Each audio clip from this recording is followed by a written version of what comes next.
Part 26. Who the fuck did I marry? So I asked Legion, what's the deal about San Diego State? He was like, what are you talking about? And I said, why is there no records of you there? It just came right out and said it. Without missing a beat, this man said, well, I was a private citizen. What the fuck does that mean?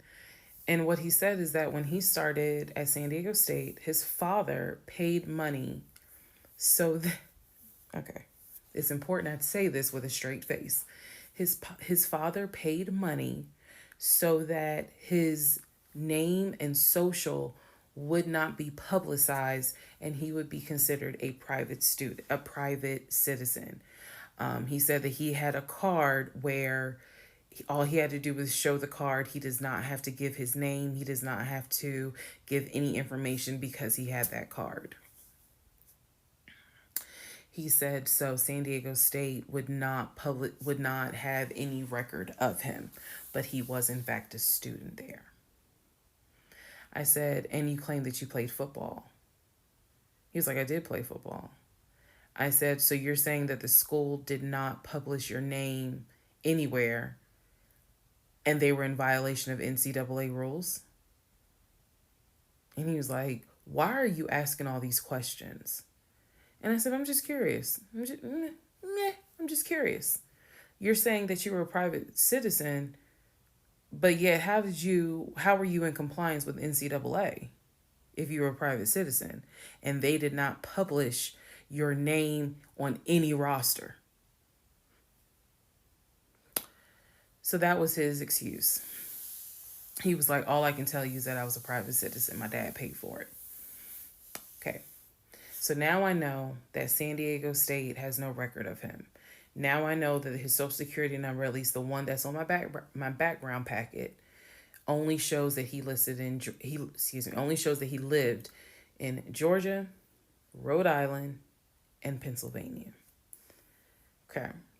So at this point, the pain in his knee is getting worse. It's getting to the point where when he would come home from work, he would take a shower and immediately get in bed, elevate his knee. He was not even eating the way that he used to eat. It was getting to the point where at times, if you remember when I told you all about the miscarriage, they gave me pain meds because I had taken that pill. But the pain meds I was allergic to, so I couldn't take them. But I still had them. So the pain in his knee was getting to the point where he would take one of those pain meds just to get through the night. He was constantly in agony, constantly kind of tossing and turning, so much so that in May he moved into the guest bedroom because I couldn't deal with the tossing and turning thing. And he just said he was more comfortable there. So what at first was I hit my knee at work turned into, no, it was an old football injury. This has happened before. Turned into, it's painful for me to walk on it. Turned into, it's actually hard for me to work on it. But he was still going to work at 6:15 every morning and coming home between 3:30 and 4. So it is, again, I'm just giving you guys the chronological order of how all this happened. So at this point, we're not looking for a house. I still have not seen the 2 savings account. I'm pretty sure there's no money in those savings accounts. But again, he was going to put in an all cash offer with Amber, the realtor. So I really didn't know what to believe, but I believed what I saw, which is I saw that background is not showing where he went to California. So at one point in May, it was close to mid-May, he calls me from work. He calls me from work, calls me while I'm at work, and tells me that he got a phone call from his stepson. The phone call from his stepson The stepson was crying and was just absolutely distraught. And I'm at work in my office, like, what's going on? And he says to me that the stepson informed him that his stepdaughter passed away, that she died from COVID. The stepson found, this is the story. The stepson found her in her apartment because they had not heard from her for a couple of days. And she was unresponsive. He called the ambulance. They pronounced her dead when she got to the hospital. So he was calling to tell me that she had died. And he was also calling to ask me if I would object to him giving his ex-wife $2,000 towards the funeral. As I've stated before, and I still am this way to this day. I don't play about death.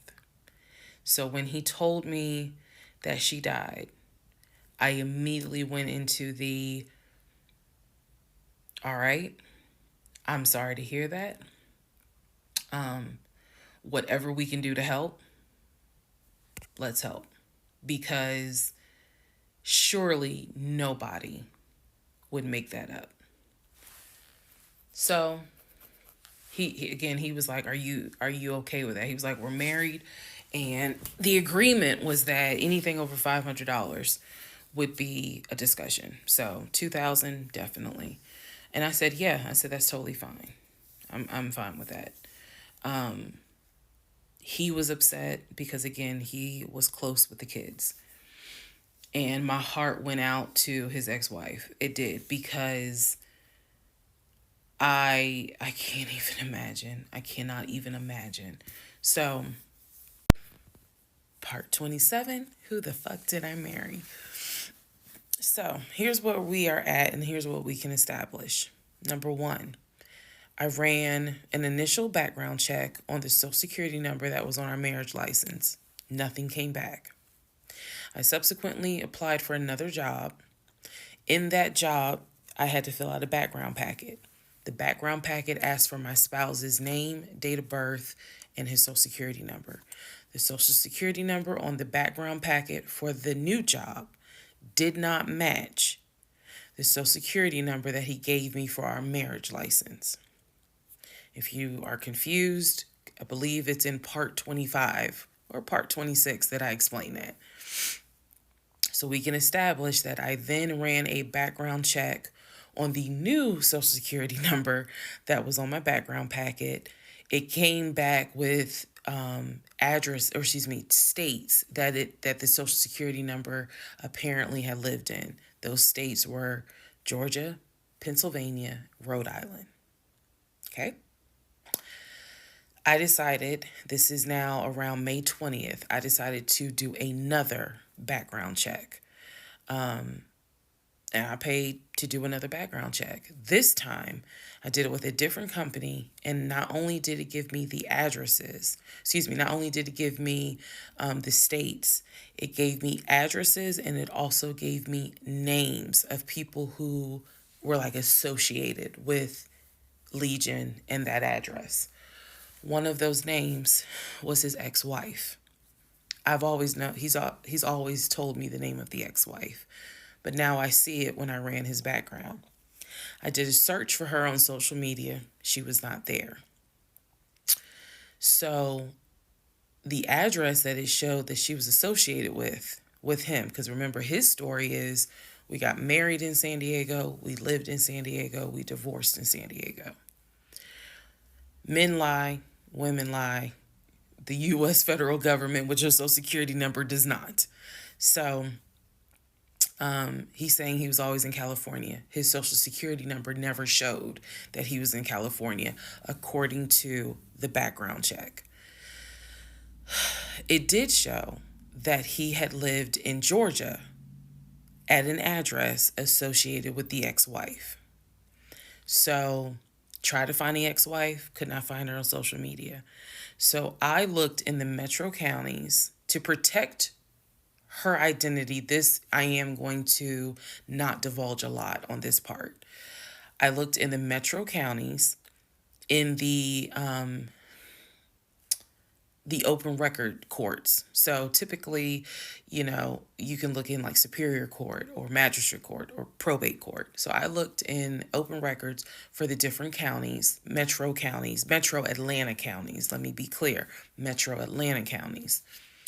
And I looked under her name, and I found where they had filed for divorce in a metro Atlanta county. So when he said that he filed for divorce in San Diego and that he was married in San Diego, I was able to find, no, according to the state of Georgia, you were married here. You were divorced here. So I looked under her name, found a record for divorce, and it did show his name. So now I clearly see on my computer that there is a metro Atlanta County Court that has a divorce record in the state of Georgia between him and his ex-wife.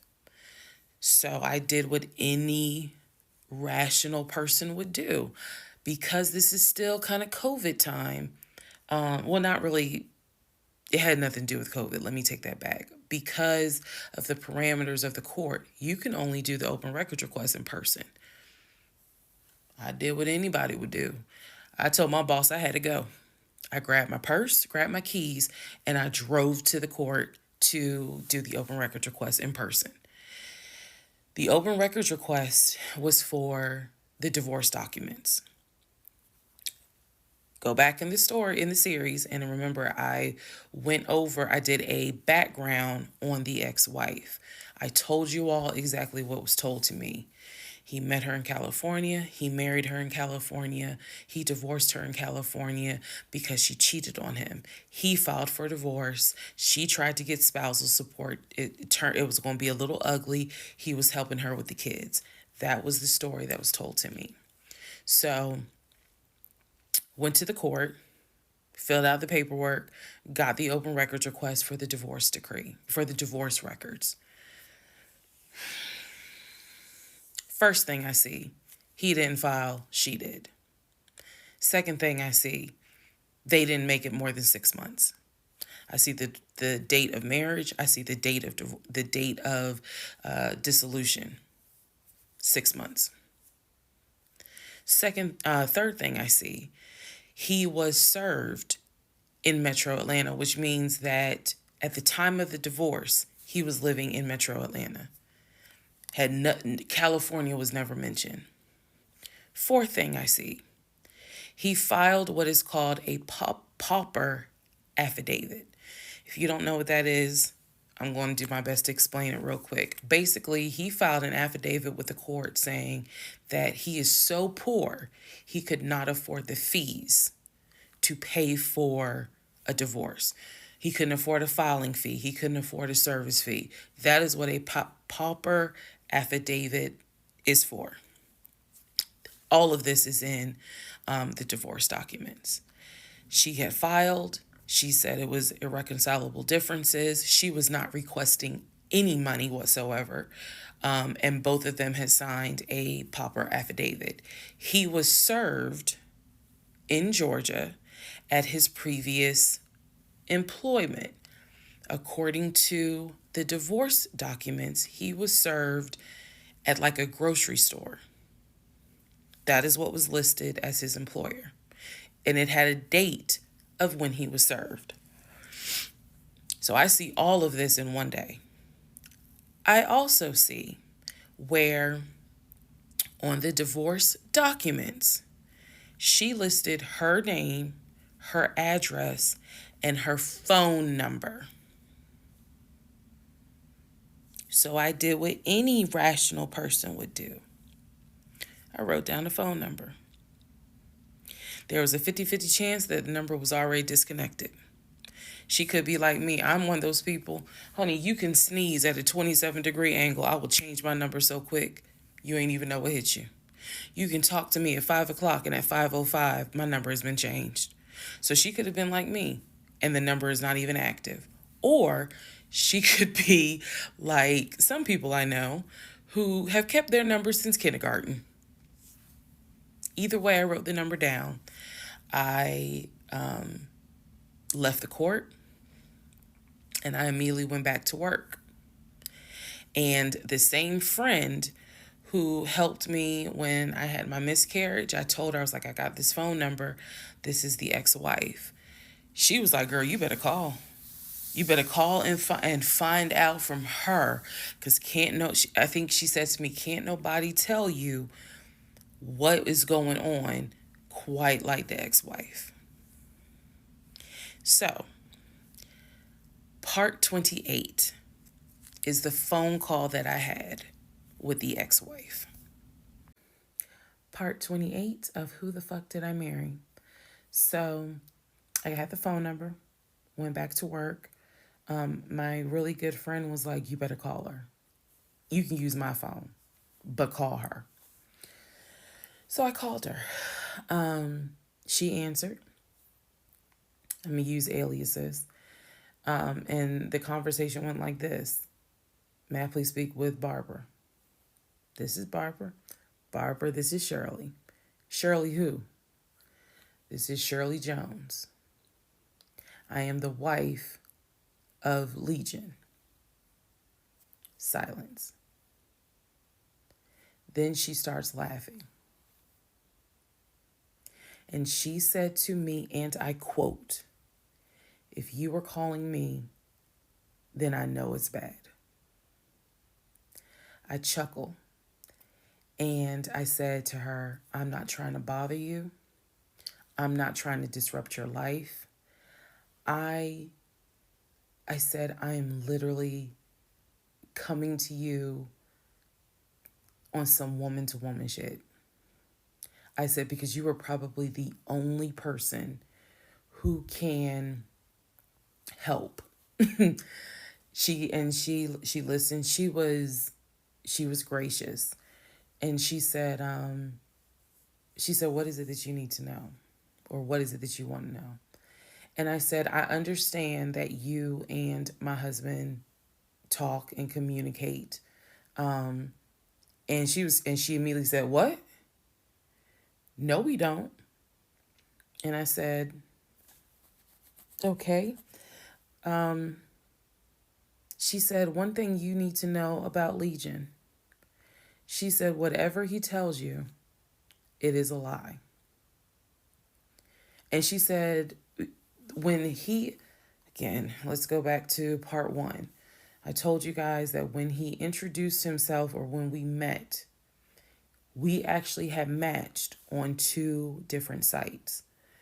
And he was under 2 different names. One was like the actual birth name. The other one was a nickname variation of that name. That's the name I know him by.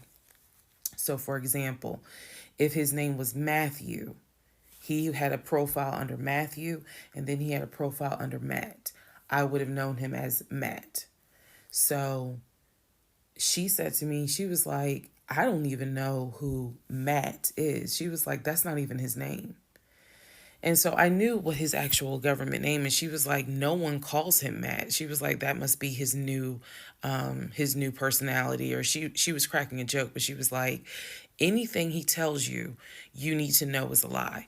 So I just asked her, I said, what was your experience? I said, because I can tell you the story he told me. And she stopped me right there. She said, whatever he told you was a lie.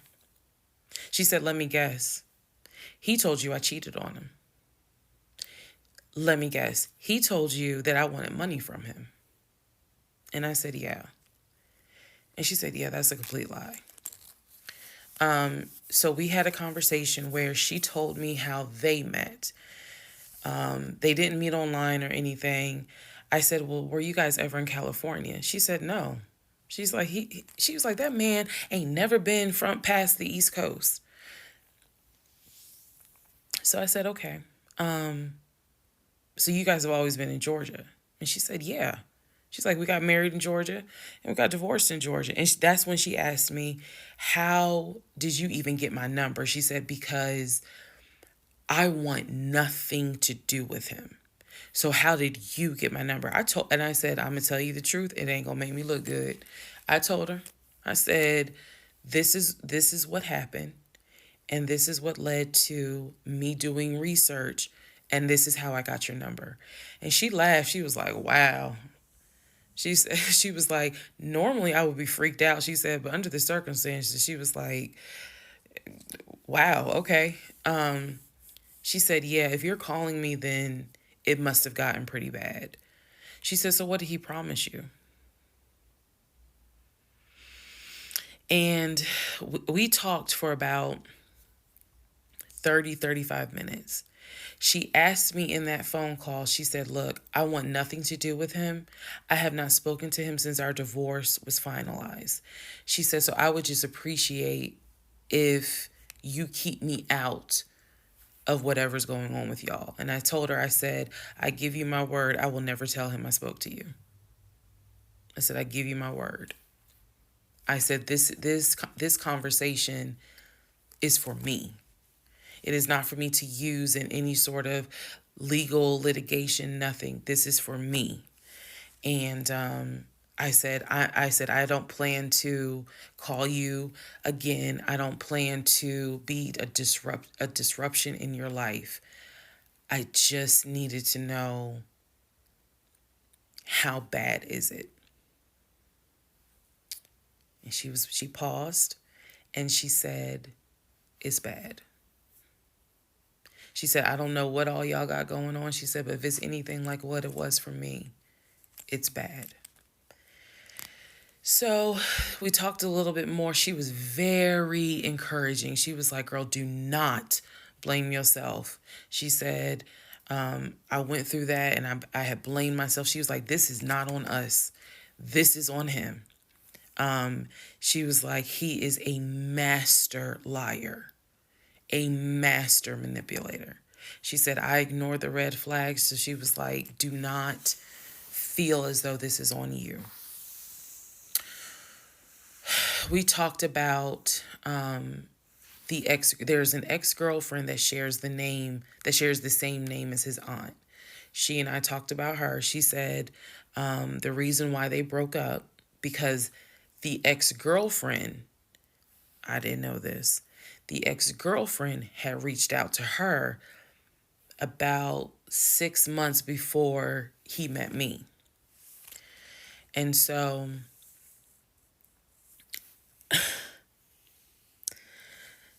the ex-girlfriend lived in Douglasville. On Legion's driver's license, he had a Georgia driver's license with the Douglasville address. What he told me was that it was the address that his sister, because remember I told y'all his sister Shantae lives in Douglasville. She's a nurse, married with 2 kids. So he told me that the address on his license, it was his driver's license, was to Shantae's house. The ex-wife is telling me, no, that's the address for the ex-girlfriend.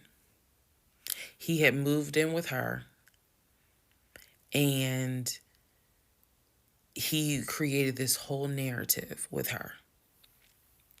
She found out that he was lying and she kicked him out. And so I guess after she kicked him out, she then reached out to the ex-wife, kind of the way I did, for confirmation. And so the ex-wife was just telling me, whatever that man has told you, it is a lie. She said, I got out before it got too bad. She said, because once I knew he was lying, I was out. She was like, because he's never going to change. And so, again, conversation went on. And so finally, we were getting ready to get off the phone. And before we got off the phone, I said to her, I said, if everything is a lie, I said, I have one question for you. And she said, sure. I said, how is your daughter?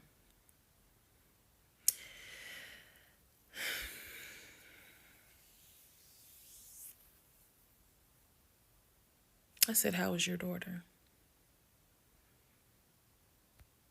Next part coming up. Part 29, who the fuck did I marry? So I asked her, how was your daughter? She said, my daughter's fine. And I said, okay. She said, what did he say about my daughter? And I will be honest with y'all, I didn't have the heart to tell her. So what I said instead was, oh, no, it was, with everything with COVID, I think he mentioned that she might have had COVID or was exposed to it. I downplayed it bad. I wasn't going to tell that woman that he said her daughter passed away. So I said, obviously I'm glad to hear that kids are fine. She said, look, whether you stay with him or not is your choice. She said, he ain't going to change. He ain't going to change at all. She said, this is what he does. She said, you're not the first. You're not going to be the last. She said, he did it to me. She was very, very encouraging because she was just like, you do not blame yourself.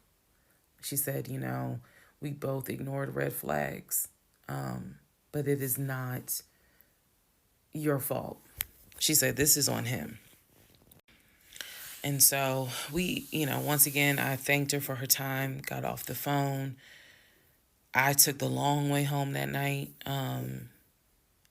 I could not be around him. I could not be around him. I had to figure something out. I had to figure some things out. So I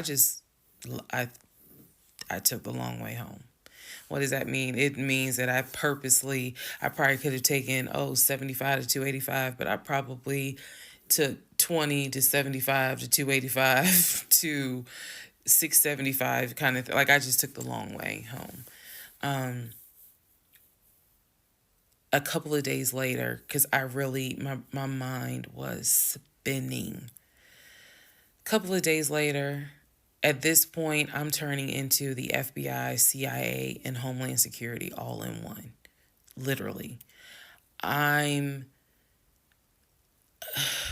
trying to find everything. And he's carrying on his business as usual.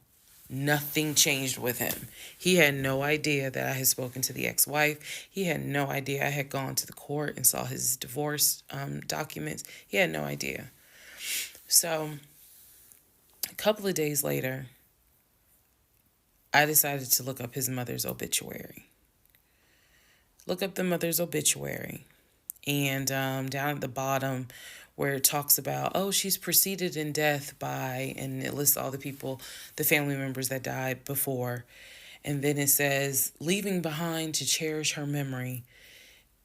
It lists the husband, his dad, her husband, excuse me. Let me start over. It lists her husband, which is Legion's dad. It lists Legion's brother that lives in Philly and his wife, because again, this is she passed away in 2015. So it lists Legion, the brother in Philly, and his wife and daughter, her granddaughter. It lists Legion and his wife, I think it was like Latoya or La something. It did not list the ex-wife I just spoke to. And it clearly said Legion, his wife, Latoya. Then it listed the brother in Nashville, his wife, Jane, or whatever. So I'm thinking to myself, there's two things I was thinking immediately. Number one, who is Latoya? Never heard that name before. So I was thinking, who was Latoya? And then number two, where are the two sisters? Shantae and Kim. Shantae lives in Douglasville, married with 2 kids. Kim lives in Augusta, and I believe he told me she worked at like Procter and Gamble. So why aren't they listed on here? Because apparently, go back to the video. I posted it on there. I gave y'all background on the family. He apparently was one of 5 through both parents. brother in Philly, older brother, younger brother in Nashville, an older sister in Douglasville, and a baby sister in Augusta. So why is it on his mother's obituary there's only three children named? Where are the two sisters? So I'm even more like, what in the hell's going on? And then I started thinking to myself, why wouldn't they list Shantae? Like, they talk all the time, so I know that they're close because he talks to Shantae all the time. So I really was confused. Again, keep in mind, I'm trying to give y'all insight into how I was thinking May of 2021, because I still didn't find out a lot of stuff at that time. I found out enough to figure out, okay, it's not a question of if he's lying. That was over. It's not a question of if he's lying. The question now is becoming, what else is he lying about?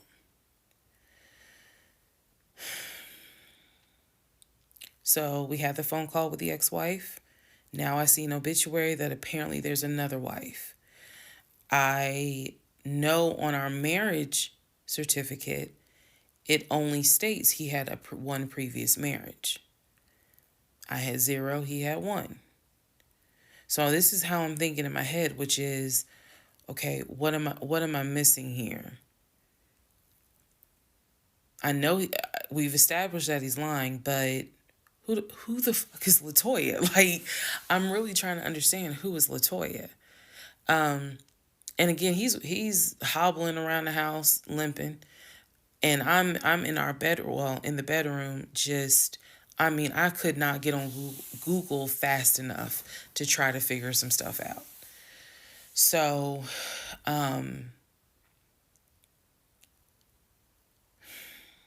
see the mom's obituary, study it, and at this point, I'm now trying to figure out, okay, what's the game plan? What is the game plan? And that's where we are about to get into the next part. Okay, part 30 of Who the Fuck Did I Marry? So I'm going to use this as a clarification video. So we're going to use part 30 as a stop. Let's clarify some things. I've done that before on a previous set of videos, so I think it's just important to do that so that way I can try to address some of the things that I have seen in the comments, both supportive and just downright mean. But let me clarify some stuff. Number one, it is important to remember that I am telling this entire story of how I met, dated, married, and divorced my pathologically lying ex-husband. I am going in chronological order of events. So what that means is that, ma'am, sir, whoever you are, if you were coming in at part 30, but you have not seen part 11, some stuff is not going to make sense. I know. It is a long playlist. And don't worry about watching the video as soon as it comes out, because everything, I'm trying to do this responsibly, of telling the story in the order of which things happen. So I say that to say, please, if you're able to, start at the introduction disclaimer video. Start with part 1 and then just watch each video, because a lot of the questions people are having that I'm seeing in the comments, and I say this respectfully, is just because you did not go to the other videos and watch them in order. That's just the first thing I want to say. It is important that I get this story out, but that it's done, like I said, responsibly. To me, responsibly is being honest, even if it makes me look bad, but then also trying to be clear and not ramble all over the place. So I'm trying to take the time to tell you, this is what happened at this time. This is what happened at that time. That's why there's so many parts. And we're not even to the part of the divorce yet. We're almost there, but we're not there yet. Second thing I want to clarify. I cannot stress this enough. My family and my friends did not know what was going on between Legion and I. They did not know. My family only knew we've met this guy. He's dating our daughter, our niece, our cousin, our granddaughter. He seems to be a really nice guy. He seems to really love her. From what he has told us, he's done well for himself. He played football, and he has worked at this company 6, 7 years. And financially, he is in a good place. From what we understand, he just moved here from California. That is what they knew. They did not know about the red flags I had. They did not know what was going on in my head. They did not know what was going on in my heart, because I did not want to look stupid. I'm fully aware that when I tell this story, I look stupid. I'm aware, and I've made my peace with that. But at the time, I did not want to look stupid. So it was important to me to put on everything's great.